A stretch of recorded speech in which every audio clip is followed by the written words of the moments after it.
Welcome back to Celebrity Radio. It's Alex Murphy. You're talking to one of the country's biggest stars and one of my favourite people, Saira Khan. How are you? I'm fine, Alex. That's a very lovely introduction. Thank you. It's lovely to talk to you again, and we've got so much to cover in the next 3.5 hours, because the last time we spoke was about 25 years ago. You've been avoiding me, haven't you, really? Blimey, don't say that, makes you feel really old. Gosh. It's lovely to talk to you, but what a career you've had. I mean, there you were, 2005, coming out of The Apprentice, and then, of course, Loose Women and Dancing on Ice, and today we're talking about Operation Smile. Just tell us about that and what it is. Well, Alex, this is an amazing opportunity for me. I've just been appointed their ambassador. And Operation Smile basically is a charity that provides cleft lip operations for children around the world. And so far they've done about 300,000 successful surgeries.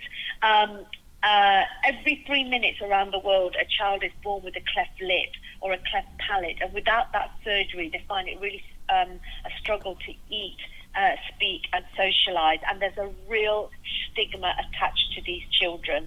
And I think, I've just had my Invisalign treatment done, which is all about straightening my teeth, and my daughter Amara, who's 8, is having her jaw realigned.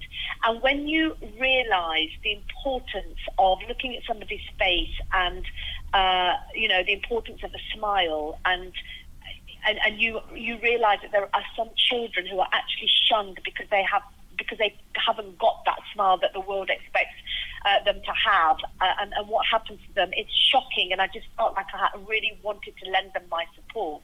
And what's wonderful is that to mark International Women's Day on the 8th of March, they're actually doing a medical mission in Morocco with the first ever all women's medical team. So that is just such an amazing thing to do, but also a great thing to celebrate on International Women's Day. Yeah, I mean, you had yours done with Reading Smiles, and this Morocco trip from the 5th to the 14th, are you going on that? Unfortunately, I can't go just because of timings, but I will be going on another mission later on in the year. And on that mission, I really want to take my children as well, because I want my kids to really understand some of the things that young kids in different parts of the world have to go through. We take our NHS for granted. And what's really important is that, we don't see a lot of children with cleft lips here in the UK, and that's because when a woman is carrying her baby in her stomach, we can do scans and pick that cleft lip up so that when the child is born, that cleft lip gets operated on before 6 months. So you would never know that child had it. But in developing countries, women don't get scanned because they don't have the money, they don't have the technology, they don't live near a hospital. So they have to. So when that baby's born with a cleft lip, that's it, unless there is a mission or some help for them to have those operations. And I just think, in this world where in Britain we take so much for granted, I would just need my kids and for myself to see what is going on, to feel connected with what the reality is. And I guess even in 2020, despite hashtag Be Kind and all that, when we look at someone, the first thing we see is their face and we make an instant judgment, don't we? It's not very kind, but it is reality. 100%. And I think, we all take our smiles for granted. I love seeing people smile. But, for some, and I feel like, because I can smile and I know it's such a joy to see people smiling, I'd like to give that joy and help to give that joy to other people who are not fortunate enough to be born with a smile that is taken, that we all appreciate. And, these operations are... What I love about this charity is that the impact is there and then. You get these children to be operated on, and their cleft lip can, be checked, be sort of sorted immediately. And also, it's what people don't realise is with a cleft lip or a cleft palate, a lot of these children are malnutrition. They don't have. They're very weak and they're very skinny because they can't swallow their food because it comes out of their nose or their mouth. So there's a whole load of benefit for them for having this operation done. So Saira is supporting Operation Smile's first women's mission to Morocco. That's taking place between the 5th and the 14th of March. You can go to operationsmile.org for more details. Saira and her daughter Amara are being treated by Invisalign by Dr. Athwani at Reading Smiles. For more information, you can go there to invisalign.co.uk. Let's talk about you if we can for a bit. I suppose these days most people know you for Loose Women, a show that I love very much, and it's so relevant today because, of course, it's a topical program where you say what you think and immediately get in trouble because it's live. It's a brave show to do, isn't it? It's a brave show to do, but I think it's very relevant and very important because we're the only show where it's all female-led. We talk about our personal lives and we make the news relevant to women up and down this country and how we feel about it. And I don't think there's any other show on TV like that. Now, people can take the mickey out of it, you know, these women, Loose Women, it's a bit of a joke. But actually, you know, some of the topics that we've talked about, divorce, the HRT, body confidence, abuse, all these things, you know, we're going into people's homes and we give them the right to go and seek help. And I think, you know, when somebody on the TV or the celebrities, as we're known, when we talk about the fact that, you know, this has happened to us in our lives, it makes it relevant to our audience, and we can change people's lives, and I think that's such a powerful thing for a TV program to do nowadays. Often, though, it's the subjects that are fun or that are more personal that get you into bother at home. I remember talking to Colleen Nolan, and she would walk through the door and wait to see if anybody came and attacked her before she said hello. What is it like? Because you're so honest, aren't you? And you, more than anyone, have pushed the boundaries, especially with your community being so honest. Are there times when you just wish, I wish I was just doing a cookery program where I could just make pancakes or something? Do you know what I mean? Because you do put your head on the line sometimes, and when you do, occasionally it can be run over. A really good observation, that, Alex, because yes, being so open and personal in today's world on a platform which goes into millions of people's homes, you get a reaction back immediately. People make judgments about you, have an opinion about you, will tell you how they feel from the way that you look, from the way that you've said. They'll take things out of context, and it is really draining. But I think as I've got older, I mean, I'm 50 in May this year, I just feel wiser and older, and I genuinely am in that position of my life where now I just think, I don't care what people think. I genuinely don't care. And I feel very privileged to be in that position, because as with age, women or men, we do have that wisdom. But I think the young people, the reason that they sit on the fence and they don't have an opinion, I think is so sad, is because they don't want to be attacked.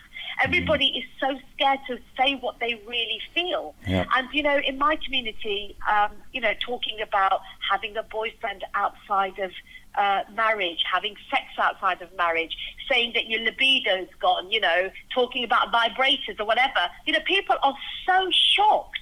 And it's like, but I haven't killed anyone. Right. I'm just talking about, you know, talking about life here. And I think so many people have got their heads buried in the sand. But it's important for us to have those voices, because I can tell you now that as a Muslim woman, talking about sex in such an open way, that will help somebody watching that show. But I'll get loads of abuse, death threats even sometimes, and I think, but I'm not going to stop, because I might be helping somebody, and that's what keeps me going. I've noticed a very worrying trend post-Twitter, which is you can have an opinion as long as it aligns with the sort of media opinion, the lovey opinion in London, and you don't go outside of that. And if you do, and I noticed this with Be Kind, how it was so fascinating that people were saying be kind whilst telling you that you're a moron and an idiot and you didn't know what you were talking about. And there is a double standard. Twitter's the worst for that, isn't it? Alex, you're 100% right again. I mean, I've actually come off Twitter, and I'll tell you why. Because for me, I just thought this is a nasty place. And we have decisions to make. You know, I'm in an industry where people first look at your followers before giving you a job. I don't care. Don't give me a job. If you don't think that, you know, people are going to warm to me or they're going to take any notice, then don't give me a job. But I'm not going to put myself into a toxic environment full of hypocrisy and full of people who just want you to say what they want you to say. Yes. So I've actually come off that. And I'm on social media. I'm on Instagram, which I just find you can create your own community with like-minded people. But, you know, yesterday, and Alex, I think this is fascinating, I watched Ricky Gervais on Netflix. And the key, I mean, he was brutal. And I have to say, what I loved about him was throughout the whole of his show, he was giving examples of freedom of speech.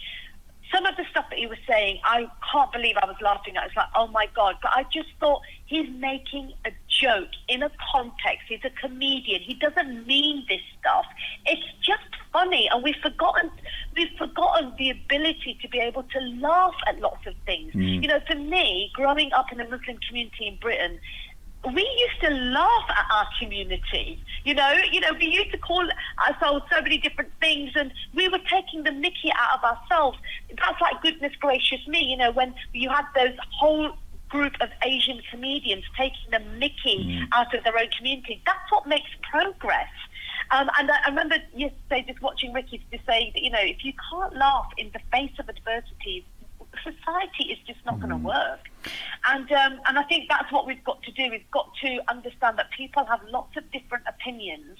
Some of them you're not going to agree with, and you don't have to. But others, you can actually think, you know what, I never thought about it like that, and just be a bit more open-minded.